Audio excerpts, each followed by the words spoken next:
So Bo Nickal lost this weekend to RDR.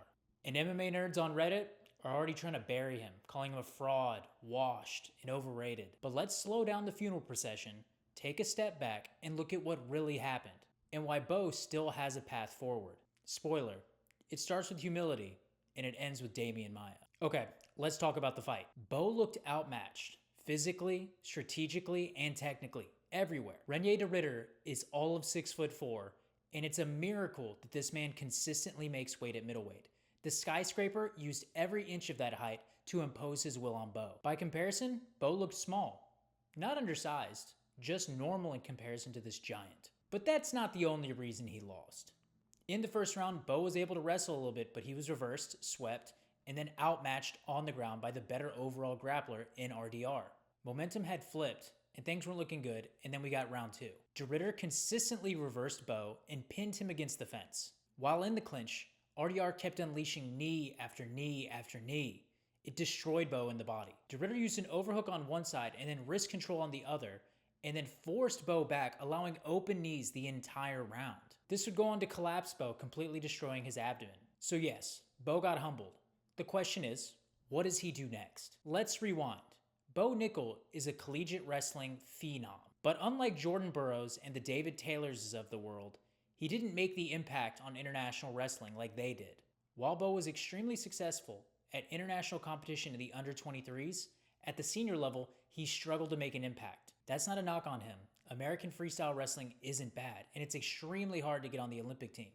That's just context. His wrestling style in college was rather funk-heavy and reactive. Think Ben Askren, but more athletic. And Ben Askren, as you know, had a rather successful career in MMA. Askren's success in MMA was capped, it would seem. Rough striking, not the best jiu-jitsu, but fantastic wrestling. But what Ben Askren did differently is he committed to what he was good at, and he magnified and took advantage of that when he fought in MMA. Now here is where we bring in the Demian Maia doctrine. Demian Maia entered jiu-jitsu as a one-dimensional jiu-jitsu ace, until he met Anderson Silva. That fight changed Demian, just like this fight could change Bo Nickal. What Demian Maia did is instead of trying to get extremely diverse and get kinda good at everything, he doubled down on what he was good at and worked on the things that magnified that success. Being an incredibly good jiu-jitsu practitioner, Demian Maia committed to learning wrestling, going as far as to recruit Olympic wrestlers to help teach him so he could implement his game plan even better.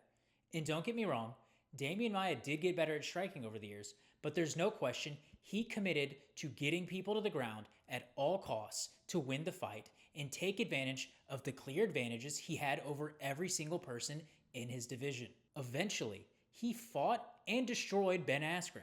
Why? Because he committed to becoming a grappler, not just a BJJ guy, not just a wrestler. He committed to developing his whole game to take advantage of what he had. He added layers to his strengths instead of working on his weaknesses too much. And that's not to say that you can't do the opposite. Wrestle boxers are a thing. There's plenty of famous wrestle boxers in UFC history. Tyron Woodley, Josh Koscheck, just to name a few. The difference is they had different wrestling styles than Bo Nickal. So, Bo Nickal has a choice. A funk wrestler with flair committing to jiu-jitsu and grappling, or he can be a wrestle boxer. And the reason I say he should lean into becoming Demian Maia 2.0 is because wrestle boxing is an extremely difficult style to implement over time. It requires high amounts of explosiveness. It only lasts usually a short time in someone's career if they're successful, because it relies mostly on youth and athleticism. And Bo was not that kind of wrestler. He's a guy that reacted and countered you. He would roll through, reverse you. He would pin you from the weirdest positions. If anything, his wrestling style lends him to being really, really good at jiu-jitsu. This is why I think he should move towards being more like Demian Maia. I would go as far as to say he should go train with Demian Maia right now. Bo's not stupid. He's at least somewhat aware of this. He already showed signs, and the blueprint is there. He's trained with Gordon Ryan, Jason Nolf, Giancarlo Bedoni, John Donner up in North Austin, but that was just for this camp. He needs to go all in. Move to Austin or rent a place, no more just doing camps. He needs to pick a place that is extremely high level in jiu-jitsu and commit. There's no dabbling anymore. Let the elite jiu-jitsu people of Austin bully him for a year and then come back even stronger. You have Gordon Ryan's new gym, you have B Team, you have Austin Jiu-Jitsu Parlor, you have Fight Factory. The list goes on and on. He could be great, and he's already visiting. And maybe call up Demian Maia. There's a precedent. Caio Borralho. Maia gave Borralho his black belt, and you can see it in the way he grapples. And Borralho is exactly the kind of problem that Bo could become if he commits to jiu-jitsu and grappling. In long term, that could be a fascinating rivalry. And calling back to what I said earlier about him looking undersized but not small, if it's possible, he should consider going down to welterweight. He's similar in size to someone like Kamaru Usman, who was the champ at welterweight for many years. They're both 6'1", they have similar frames. Bo could very much imitate this. Now, style-wise, they'd have to go in different ways because, as I'm saying, I think Bo should lean away from wrestle boxing and lean into grapple wrestling. This also begs the question how committed Bo is to MMA. He could still go back to wrestling and try and win trials and then go to the Olympics.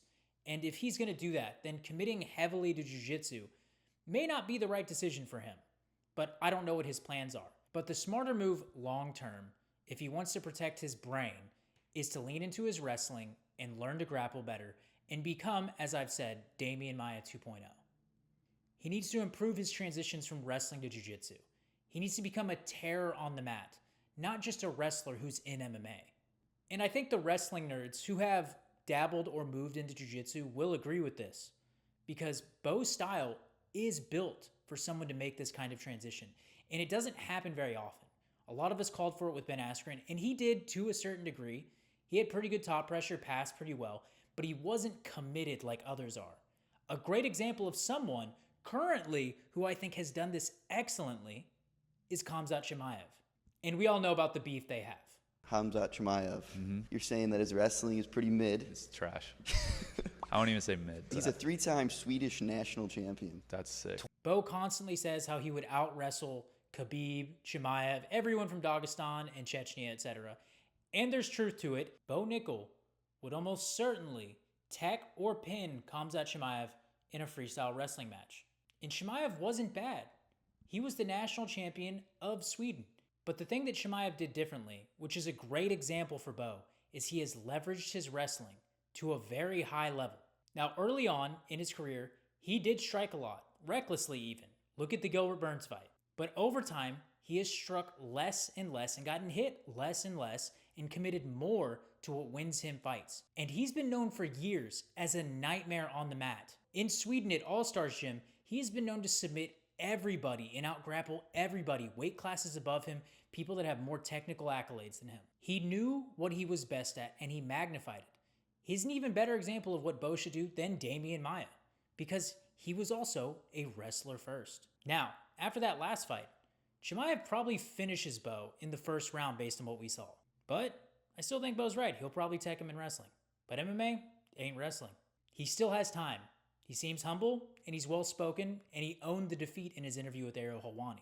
He was overall just like more well-rounded and more skilled, more experienced than me. And really at the end of the day, like that's what it comes down to. Like he was a better fighter, and now I know I need to get better, right? Like now he just needs to work on being a little bit less cringe and stop being like Henry Cejudo in his interviews. Bo's future is wide open, but if he wants to level up, he needs to level down into the depths of Brazilian Jiu-Jitsu. Become a nightmare on the mat, not just a guy who used to be good at wrestling.